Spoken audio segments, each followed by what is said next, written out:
Now we are live. So, And there's a Sylvia, person. I finally got you to do a live with me. With anyone. You're like the second. Oh my Lindsay, gosh. Lindsay first, and then you. That is the extent of my live experience. Okay, so this is a very rare occurrence, and I'm grateful that you put your trust in me, in us, in the Gemma Talks brand to chat. Yeah. It's Friday, TGIF. It's all great. This is water, by the way. Okay. Did you do your little Catholic? Okay. I did that. I had food. I went to pee, like all the things. Yeah. And did some breathing. I don't know if that worked. I mean, you look great, and I love the pink background. I feel like you did it just for me. It was in your honor. It was for you. I feel so. I was like, what color? I was gonna get a little fancy and like go to your brand colors and try to match the pink, but I ran out of time because my husband was gonna feed me, and I was like, okay, please, food first, and then so I can make for our next live. I can try to match your actual brand colors and see if they thank you look good on the like light. You are literally the only person that I would even remotely expect to do that in my world, and I love it. But can we talk about how your husband needed to feed you? Because that's amazing. Does your husband do a lot of the cooking? 90% of the cooking. If you depend on Sylvia feeding you, you're gonna be screwed. I know like 5 different recipes. This makes me like a very poor, like very bad Latina. No. I don't like to cook. I don't enjoy cooking. I don't enjoy meals unless it's like specifically in a group. I tend to find meals very annoying, and the fact that I have to feed myself 3 times a day is even more annoying. I don't have an issue with breakfast as much. Lunch is the one that always gets me because it's like right in the middle of like my productivity. And I'm like, why? It's so inconvenient to have to eat. Yes.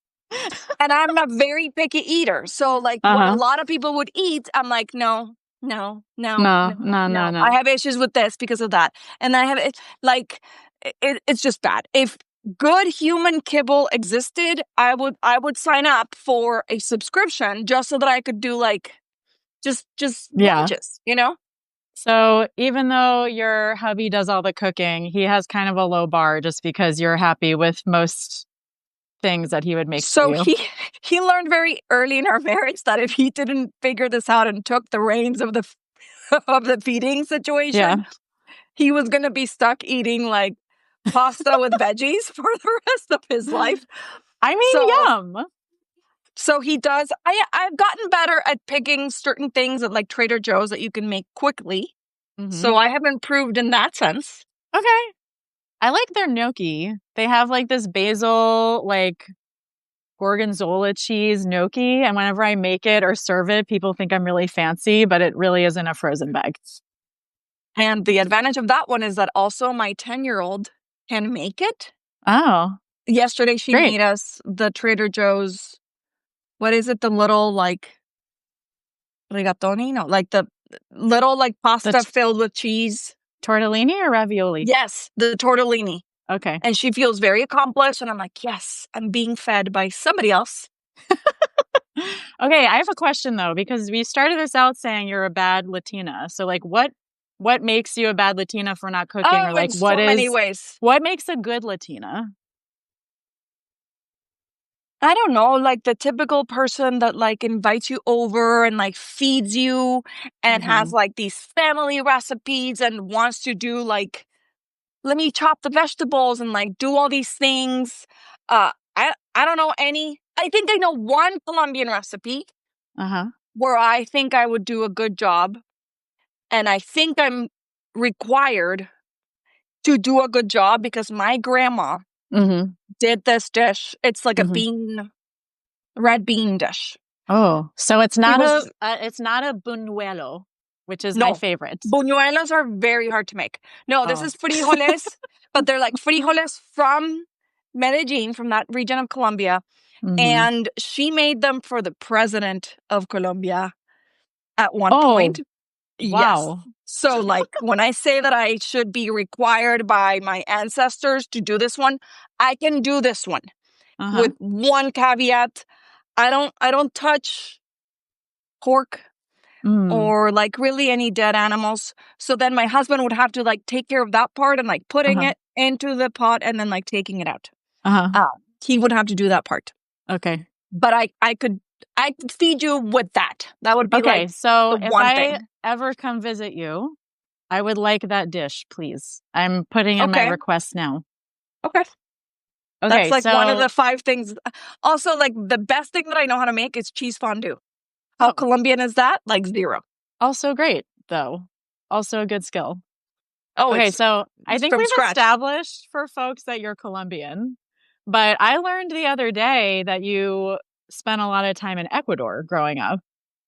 I grew up in Ecuador. Uh-huh. I would say like the formative years of my childhood were in Ecuador. From when I was 9 until I was 15 were in Mm-hmm. Ecuador.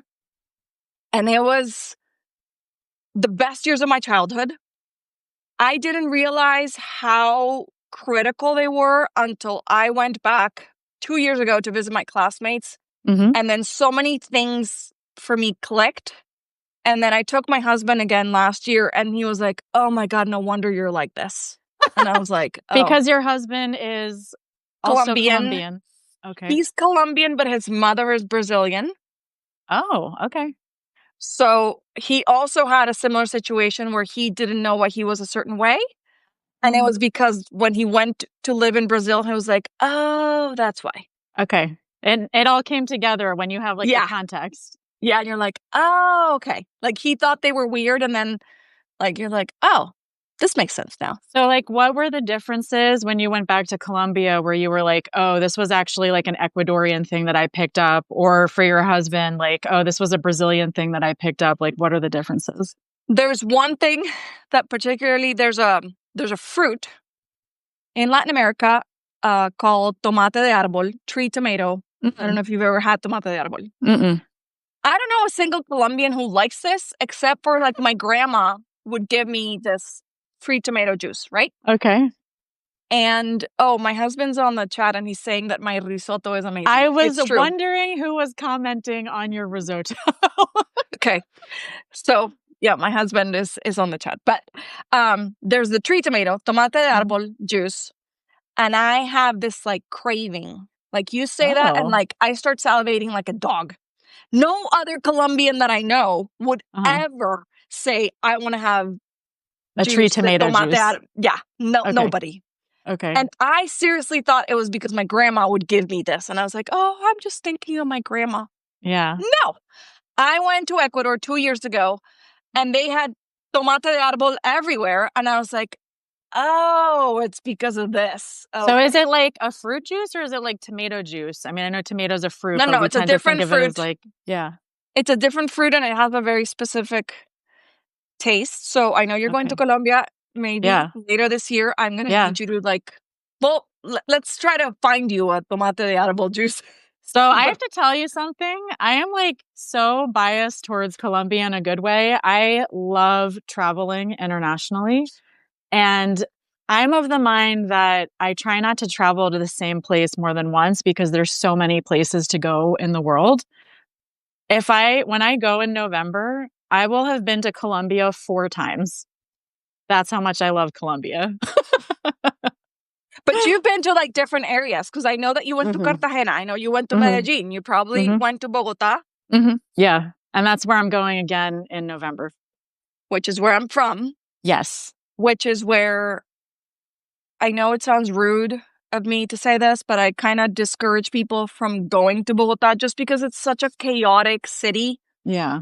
that I don't think uh, it gives tourists the best Mhm. impression of my country. I'm like, no. How about you go to Medellin that is like smaller, Yeah. less traffic, less congestion, because you can be stuck 2 hours in a Yeah. highway. It's not a Yeah. highway. Yeah. What would be considered a street here, Yeah. and you can't go anywhere. There's no like, yeah, there's public transportation, but the public transportation is also stuck. So you're just like sitting there Everyone's for just two stuck. hours, and Yeah. yeah, you can't move. So you can't run more than 2 errands a day. Um, This It's like you're sounds going to be not unproductive. fun. I think the last time I went, my hotel was close to like everything else I had to do. So I didn't notice it, but I have another close friend who is also from Bogota, and she has given me so many like warnings about the traffic situation that like you have to plan everything you want to do like nearby. You're not going to You get do. anything done. Um, okay, so you are a mom, right? A dog mom and a human mom. Oh, yeah.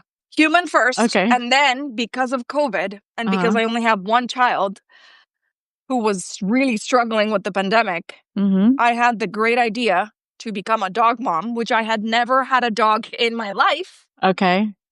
But So she's I didn't beautiful. know Uh-huh. he, He. he the dog, she the child. Right. Um, I'm a cat person. Don't tell him. Oh. A Yeah. little bit of So judgment. Sorry. A little bit of yeah, judgment. Let me take yeah. it down a notch. But my husband is allergic, so having a cat was not part of the like not even an option. Yeah. And we were like, okay, we're not going to make another child, so let's get Mm-hmm. a dog. A fur baby. Yes. And Uh-huh. I thought they were going to like bond immediately. No, this dog imprinted on me. I have never felt this Oh. level of love and devotion in my life. Uh-huh. Um, it is just crazy. And I have to be very careful when my dog and my child are interacting. I cannot come near because he'll be like, bye, and he'll come to me. He gets jealous if I hug her. He'll be Yeah. like, hey, Yeah. me too. Yeah. What And I'm about like, any other kids? this is not good behavior. She was Yeah. first. Yeah. 34 hours of labor. Yeah. No. Yeah. You I just picked up. Yeah. Yeah. So I have a senior dog. He's 14. So I can relate to that. I unlike yours though, anytime I bring a new person in the house, he will switch teams immediately because he just like loves people and he's like, "Do you have good hands to pet me with?" Great. I'm gone. And I want to talk about your daughter though. Like does she resonate with like the Colombian heritage? Do you teach her about it? we do. It's really funny Okay. because I think she might identify as Colombian. Uh-huh. And I'm like, well, your Spanish needs work. Mhm. Because she does speak Spanish, but Mhm. she has, I don't know that I would say an accent. It's just Mhm. the way she speaks, you can tell she's not a native speaker. Like she can roll Okay. her R's and like Uh-huh. her verb conjugation is sloppy, but I don't Okay. know like if kids that like are Spanish speakers first also make the Yeah. same mistakes because like irregular verbs can be very tricky in Spanish. Mhm. But she considers herself Colombian. She's very proud of the Colombian heritage. Mhm. Um, dancing traditions, like she wants to celebrate those. Mhm. She doesn't love it when I'm like very on her about speaking Spanish because my Mhm. husband's family, their second language is Portuguese, not English. So Oh, yeah. you doing Spanglish is not going to be an option. Like you need Yeah. to be speaking Spanish. And if you need help with a word, I can help you, but we're going to have the conversation. So I've been mean lately Mhm. and I threatened to say, Okay, to wait, tell wait, her, wait. I don't think it's possible for you to be mean. So I think when you say mean, that version is not what most people think of as mean. this is why I had food before joining you Okay. because you have not met me when I'm hangry. I have But not. okay. I So don't my want version, to. yeah, no. My version of mean is that I joke that I'm going to invite her Spanish teacher to dinner if she doesn't speak Spanish. And she's like, no, mama, por No, favor. don't And do I'm it. like, because I have tried saying I'm gonna like charge you money. I say like we have tried so many different things. Like my husband and I have flipped to speaking Portuguese Mhm. only. I'm like, oh, you want to speak another language? Fine, we're gonna speak Portuguese. And she's like, no, please. Like we've done everything we can think of. Oh And my my latest God. one is like, I'm gonna invite your Spanish teacher to dinner because you clearly Yeah. don't know how to speak Spanish. No, Yeah. mama, please. I will like Okay, or so I change the language on a TV show. Like I will change the language. I'm like, and it's like super annoying. Hola, amiguitos, ¿cómo está? And like, it's like the mouth moves one way, the language, like she the will dubbing is appreciate crappy. this. She will appreciate this when she gets older. But do you have like does she have Colombian friends or do you? Because you were telling me the other day that something about like code switching. like when you take her to school and things like that. So, I mean, do you have a lot of Colombian friends, or do you feel like that's not like a large community where you are? And Okay, so, we're in Oregon. So right. the diversity of Oregon is quite limited. Yeah.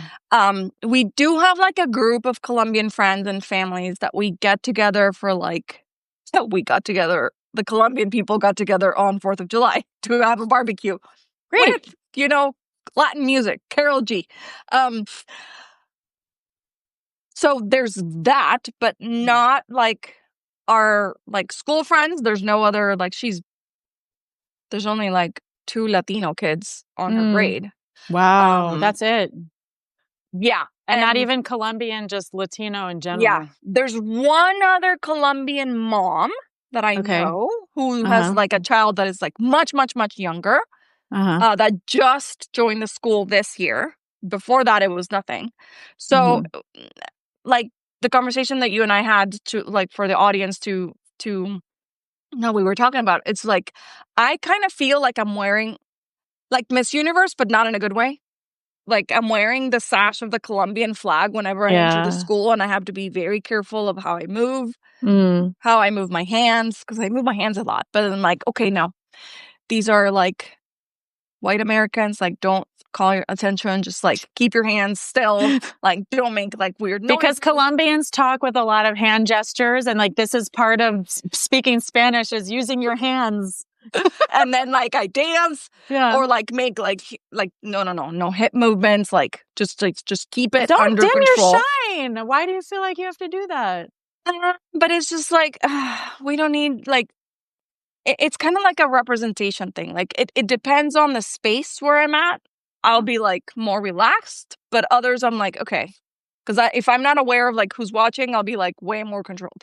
When I Mm-hmm. like make friends in the school and then we hang out, then I'm just like okay, then I'm a little Yeah. more relaxed. Or I invite them over to my house to, for example, my favorite holiday is New Year's Eve Me because too.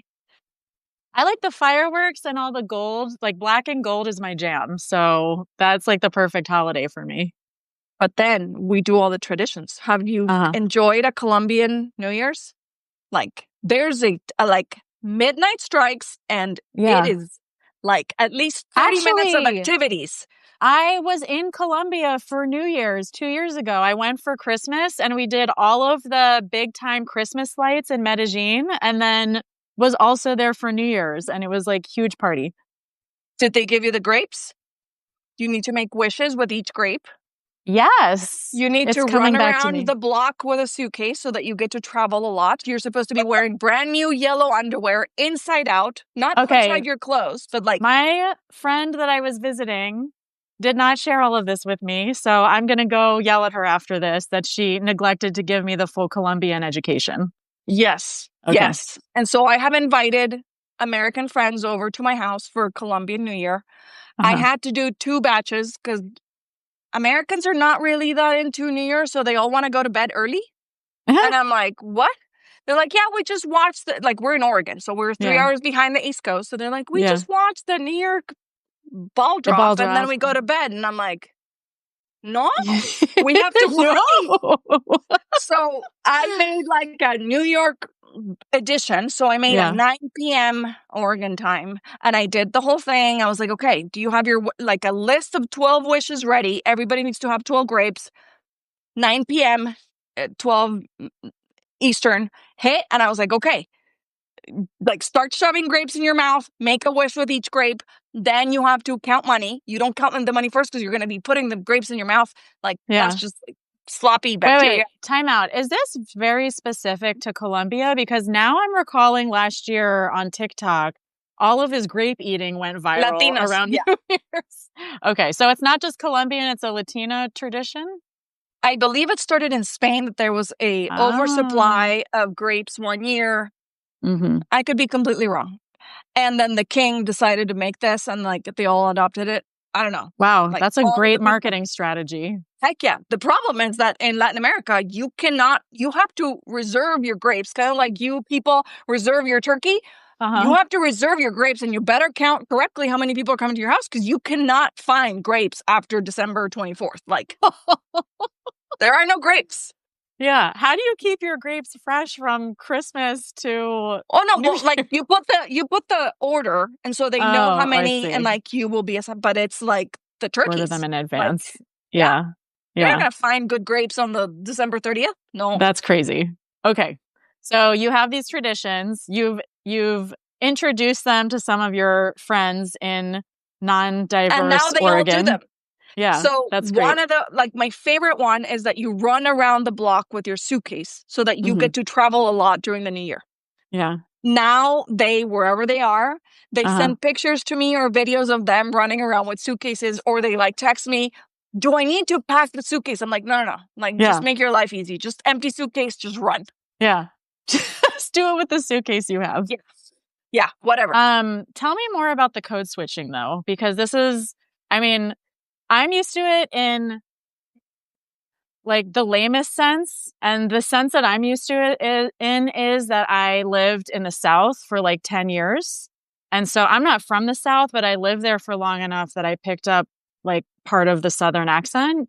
And so now whenever I go down to the South to like visit friends in New Orleans or Atlanta, I will notice like over time that I start saying y'all more and I start like speaking in more of a like Southern accent.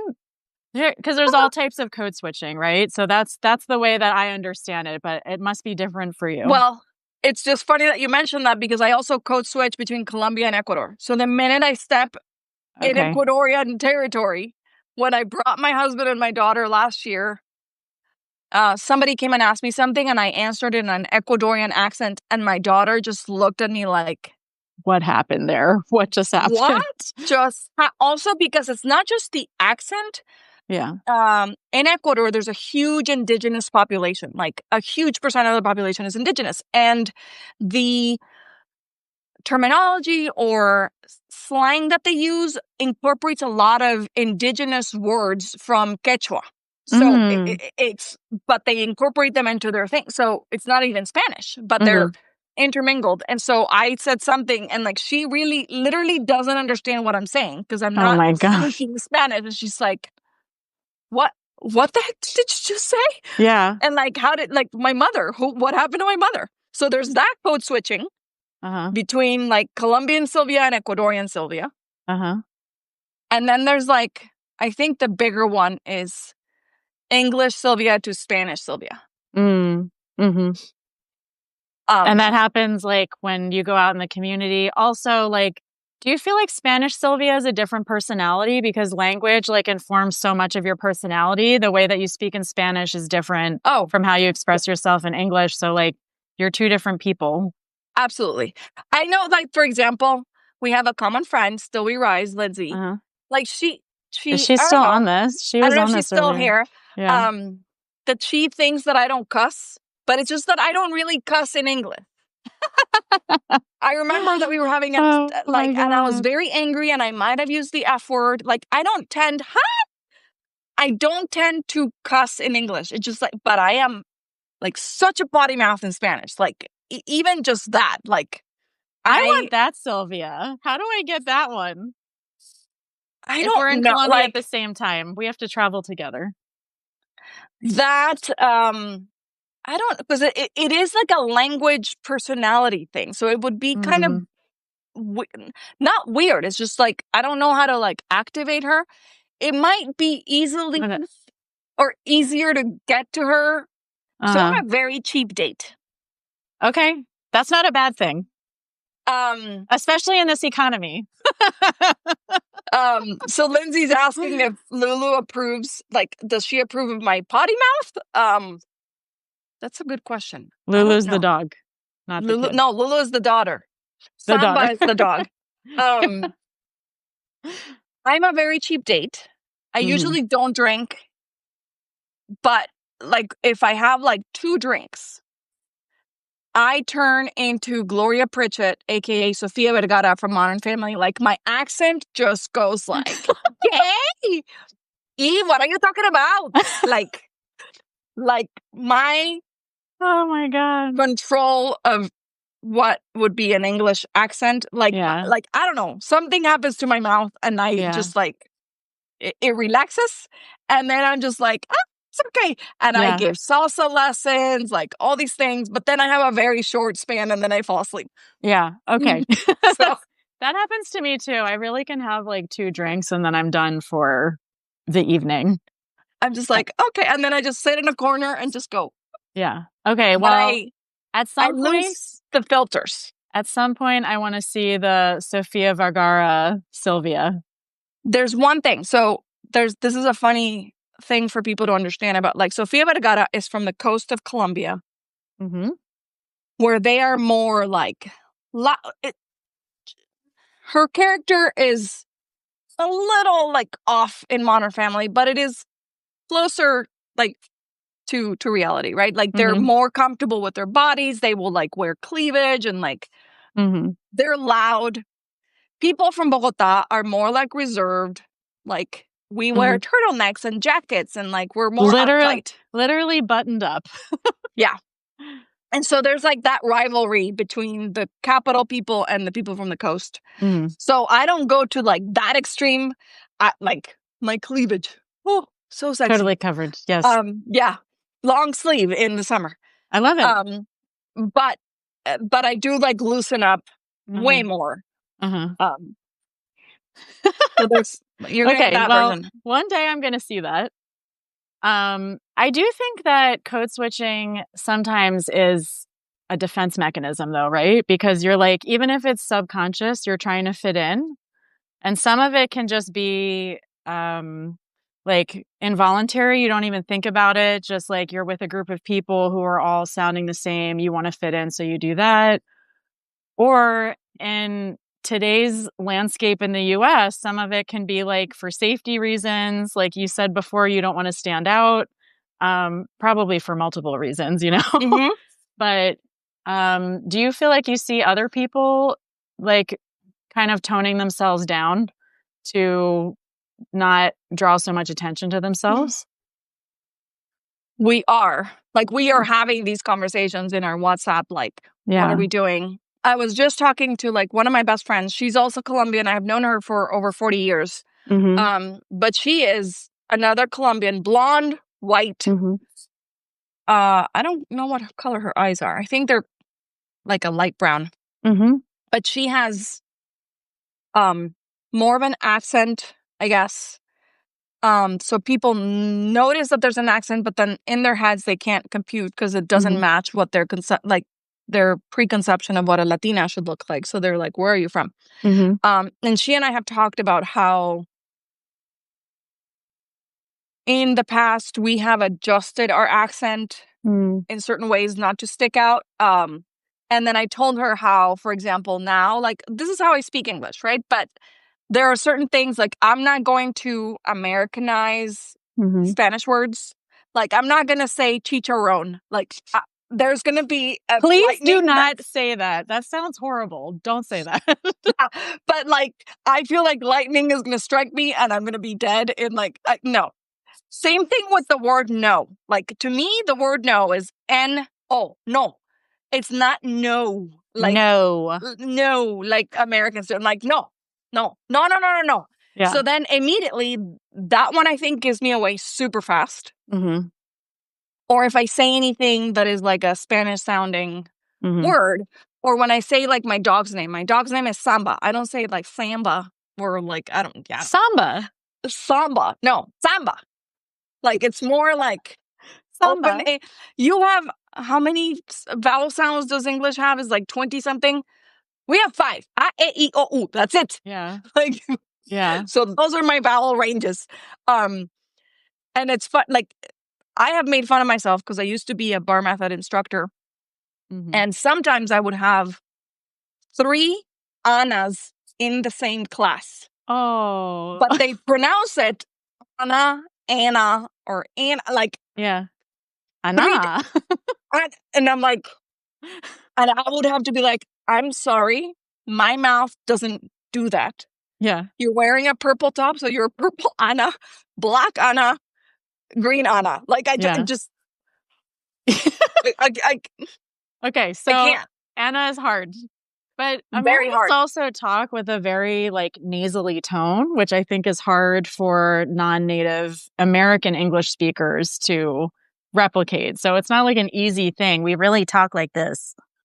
A little bit. And you Yeah. close your mouth a lot. The word Mm. salmon, so hard.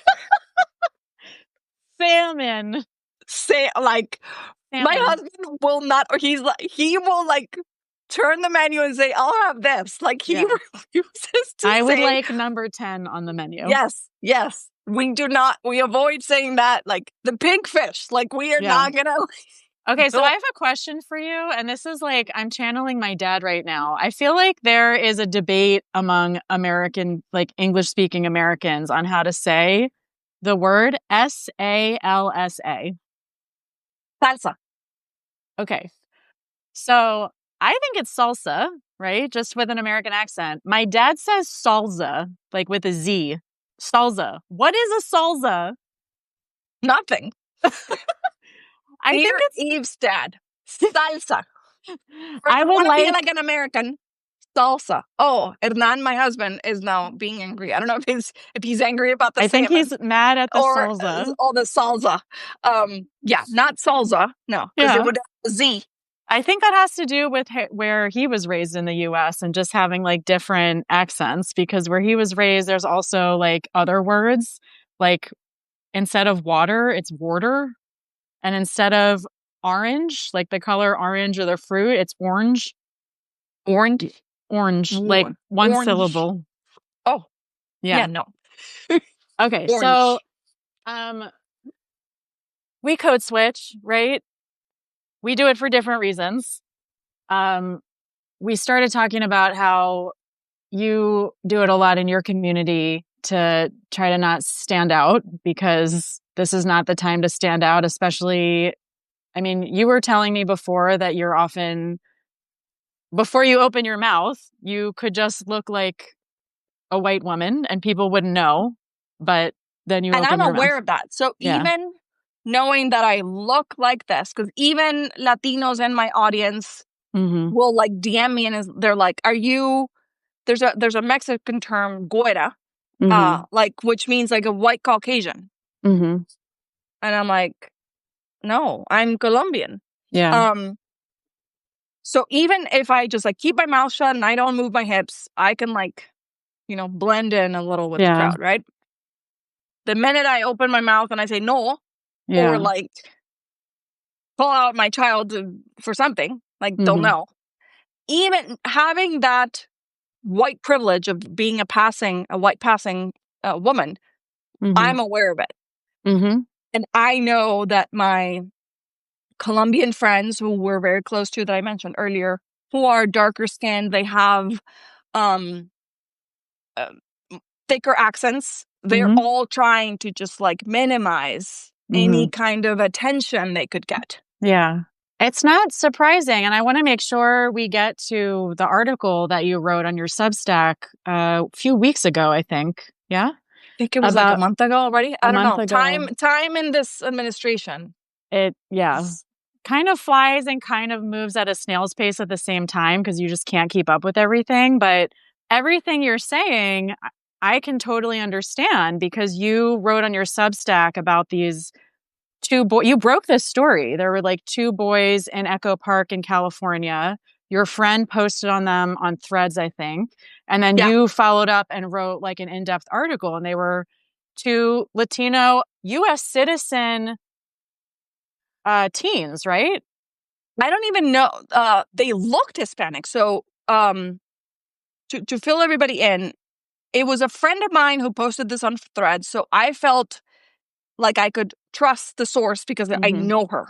And Mm-hmm. she was in Echo Park when all of this started happening in LA, and she entered a store, and the woman at the store just like, I don't know, just felt comfortable talking to my friend and just Mm-hmm. opening up and opened up. And then my friend Erica recounted the story just to make people aware about what was happening. It was like Mm-hmm. two Hispanic looking young men. We don't Mm-hmm. know if they're Hispanic. Mm-hmm. That part is still unclear. Who were taken away and disappeared for a weekend. I don't know how they found them. But they were like 16 and 17 years old. U.S. They were citizen minors. Yeah. minors. Mm-hmm. So I shared the story. This thing absolutely blew up. It became like viral everywhere. Immediately when I saw the story and I shared it with my husband, with my friend Jennifer, and a few other Colombian friends, we all had the same like connection to Colombian history, which is what I wrote the article about. Back in the early 2000s, there was an incentive in the Colombian military to I guess catch and incarcerate or like win against the guerrillas. And in Colombia, the guerrillas are like the extreme far left paramilitary. Now, this parallel that I'm telling you occurred to me, my husband, and like all of our friends was because ICE now has incentives of like how many people or like target, right? Target numbers of how many people they need to like detain like per day. they have quotas. They have daily quotas. That's the word. So they had quotas also in the military, or they had incentives. Like the more you get promoted, or you get like all these things. Well, what happened? There's a term that I learned in Freakonomics called the Cobra effect, which is when like things backfire on you. What happened is that the Colombian military started, people wanted promotions and they wanted, a better life. So what they did was horrible, absolutely horrible. They lured low-income farm workers and they killed them and they dressed them as if they were part of this paramilitary guerrilla to get those incentives and those promotions. And then this story broke out later. It's called the story of the false positives that I wrote about, but it's all tied to these quotas. And it's a horrible, horrible history of Colombia, but it was, it's very scary how now, like, we see ICE just, like, out of control everywhere across the whole country. The quota situation, I'm like, what? Clearly, you're not catching the criminal. Like, anybody here in, like, our audience watching you or me, understands that this is not going to be that they're the people that they said that they were going to catch, they're going to end up catching U.S. citizens, green card holders, non-criminals, all these things. But it's the danger of these like giving anybody like a numerical metric that they need to hit is then like contributing added pressure to hitting that number, regardless of whether you're actually hitting it with people who meet the criteria or not. So it sounds like in your story, these military members were just grabbing farmers kind of off of their properties because they needed to fill these quotas, and killing them and then dressing them up to look like they were guerrilla fighters. And then here, or ICE agents, they also lured them with like promises, like they offered jobs and like these people would go and like try like move to other parts to like pursue these jobs, and then these people would completely disappear and nobody knew where they were. Turns out they were dead. And so you see, that's crazy that like your reaction to seeing the activity of ICE in LA is drawing this parallel to people being disappeared by the military in Colombia. And I was like, is it just me? And then I checked with Jennifer and then Hernan, my husband, like, and several people are like, yep. Like, this is like very similar to the Colombian history, which a lot of people don't even know about. And I'm like, okay, we need to make people aware. And in fact, like what you were saying before, this is not even just like, this example is a little bit more of like direct parallels of like people abusing power against other human beings. But like whenever you have these incentives, like, do you remember, I don't remember the specifics, but remember, I think it was like Wells Fargo that had a scandal because they incentivized their employees and then they started opening up bank accounts and under the names of customers, and the customers didn't know. Obviously, this is way worse. But it's just like when you give these random quotas for promotions, people are going to get greedy and they're going to get creative. Yeah. Yeah. We talk a lot about this. Our whole background is reproductive health, so I can draw this parallel, but we talk a lot about this in terms of the dangers of having metrics for family planning doctors. Because whenever there's a situation where a medical facility is like, you need to make sure that you give at least X number of patients birth control this year or this month, and they have like monthly quotas of people that they need to see, you always have to question whether how much consent was involved, right? And like, are people coming? Do they actually want the birth control that you're offering, or are doctors just trying to hit that quota? And that happens in a number of different medical circumstances where, I mean, quotas can be a good thing because in some ways they provide equity to make sure that, you're meeting the needs of a whole different number of people, but not always, and definitely not in the case of what happened in Colombia, and definitely not in the case of what's ICE. happening with ICE. Yeah. Yeah. So what happened with this story of the boys in Echo Park? Um, the boys, according to I think it was her aunt. Mm-hmm. Yeah, two nephews, her aunt. She said that they were able to get released and they were being checked by hospitals and stuff like that. Mm-hmm. After I shared the story, it blew up overnight. It was bizarre because like I shared the story and I went to bed, and Mm-hmm. in the morning this thing had been like, oh, and Mm-hmm. I had, for the first time, or maybe one of like the few times in my life, that I had reporters contacting me because they wanted to follow up, which is great because they want to follow up.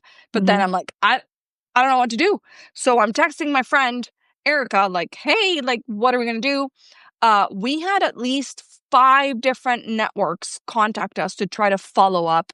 Mm-hmm. We gave them the location of the store where she went, all the information. One of the reporters, I believe she was from CBS, finally told me she was able to get a hold of somebody at the store, and this lady's lawyer told them not to talk to the press. Mm-hmm. Um, I have no control of that anymore.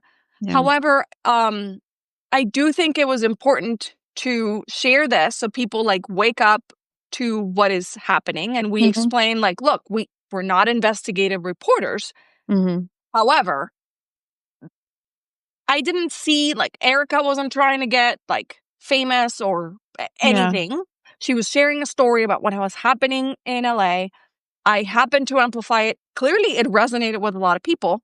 And the interesting thing is that there was a very direct parallel with, if you remember, that Brazilian immigrant who had been taken from Massachusetts, Mm-hmm. um, I believe the week prior, and he Mm-hmm. was taken to an ICE facility for 6 days without a shower. Mm-hmm. So it's like, don't tell me that this is like some random thing that you've never heard about when, Yeah. what was his name? I have him right here. Well, I think it was, Marcelo. yeah, it was important that you told this story though, because you used a trusted source. There could be any number of reasons why the woman that your friend spoke to did not, she may be afraid for her own safety. Like, there are multiple reasons why she didn't want to go public with that story. But I think it was important to tell, not just because of the idea that these two minors were pulled off the street, but also like what happened to them in the interim, which we didn't go into, which, according to what you wrote, was that they disappeared for like 24 hours. Their parents Mm-hmm. had no idea where they were. They weren't contacted by anybody. So their kids literally went missing for a day, which, I'm not a parent, but I can imagine as a parent, that is probably the most terrifying 24 hours of your life.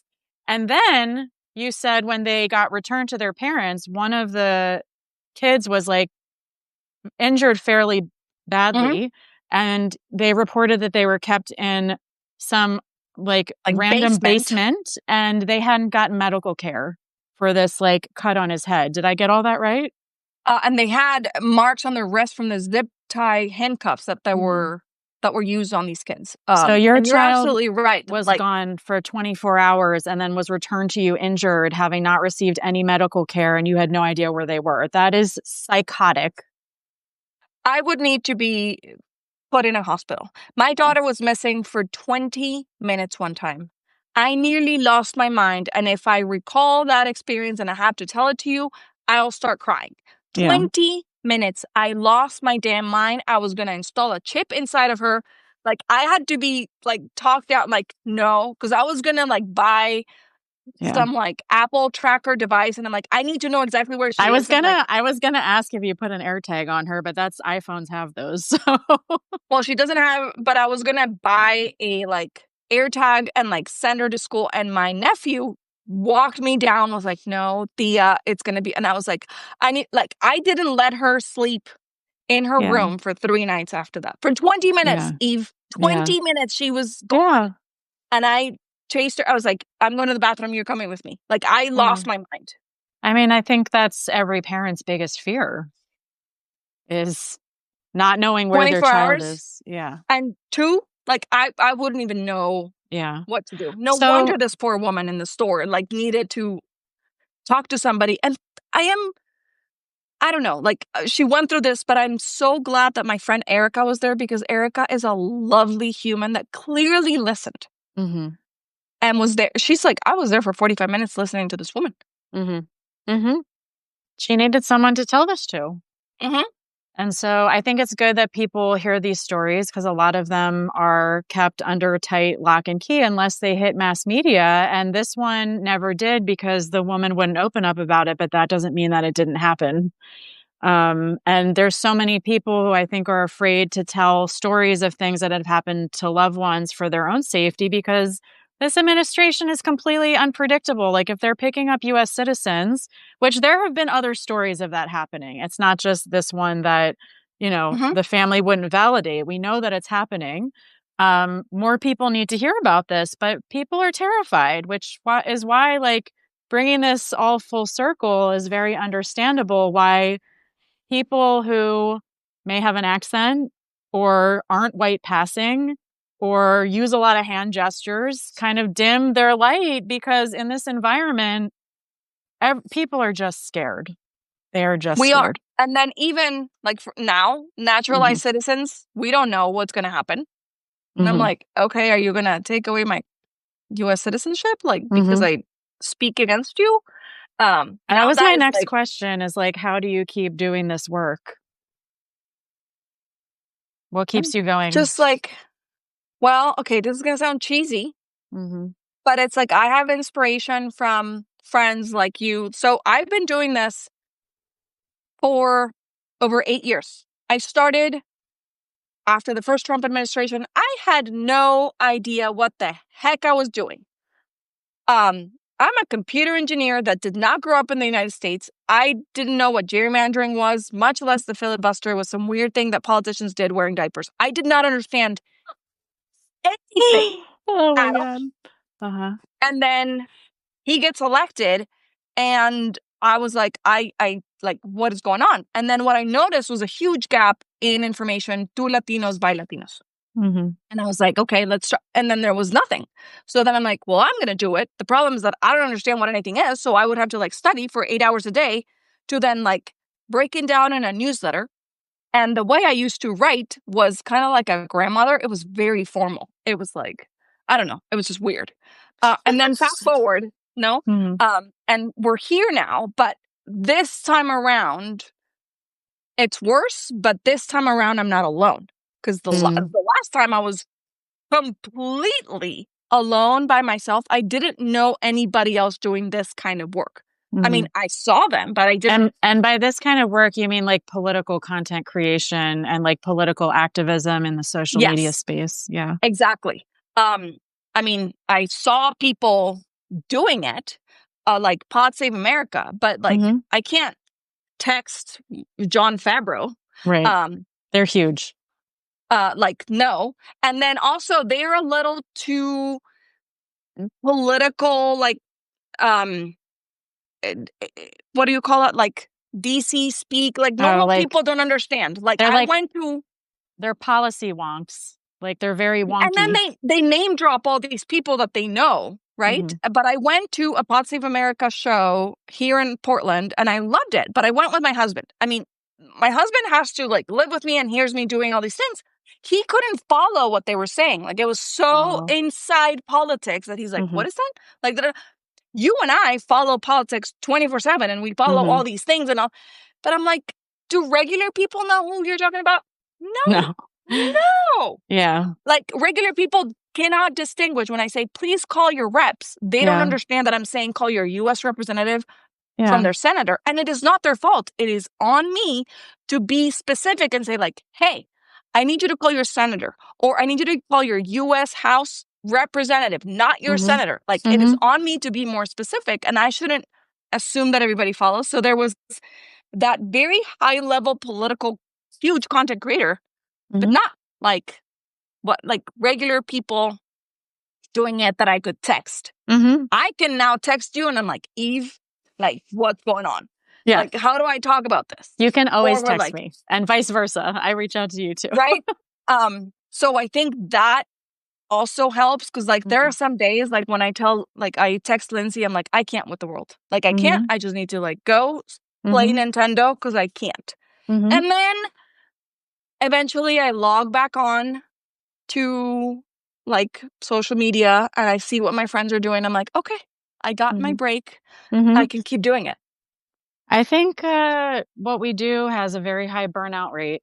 But I also want to give some credit to you that, like, you're saying, like, it's my responsibility to educate. I mean, we have taken on some of that hat, but also the U.S. does not have a good education system on like civics and government.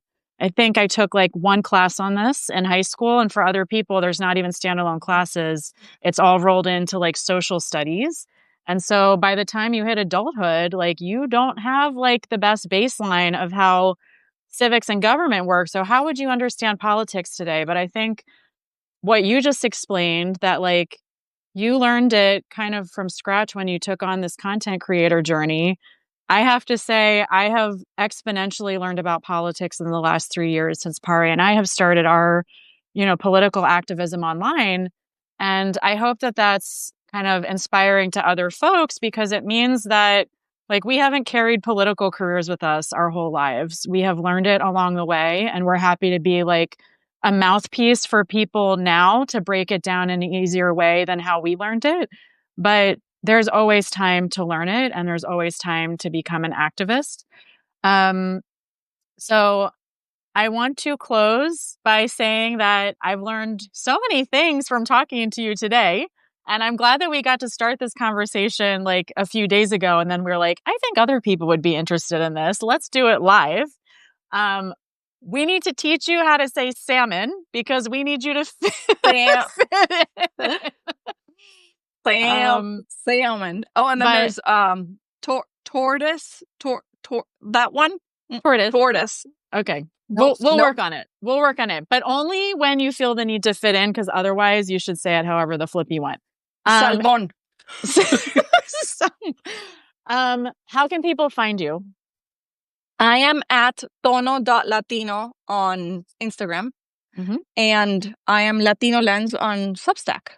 And I don't just talk about Latino stuff on Substack, though I do cover sometimes like overlooked things or things that people don't realize. Because back to your point about civics, I work with a lot of people who want to reach Latinos or Latino Lindsay's trying to teach me sailman. No, forget it. Yes, you nailed it.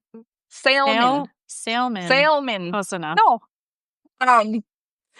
Like, for example, if you're trying to educate naturalized citizens, that means that we grew up under a different system of government. As a Colombian person, like a person that was born in Colombia, we don't register to vote. So all of this, like, you can translate register to vote from here until, what is it? The cows come home, which I have no idea what that means. Excellent. Yes. Excellent use of an American idiom. Go you. It doesn't mean anything to me.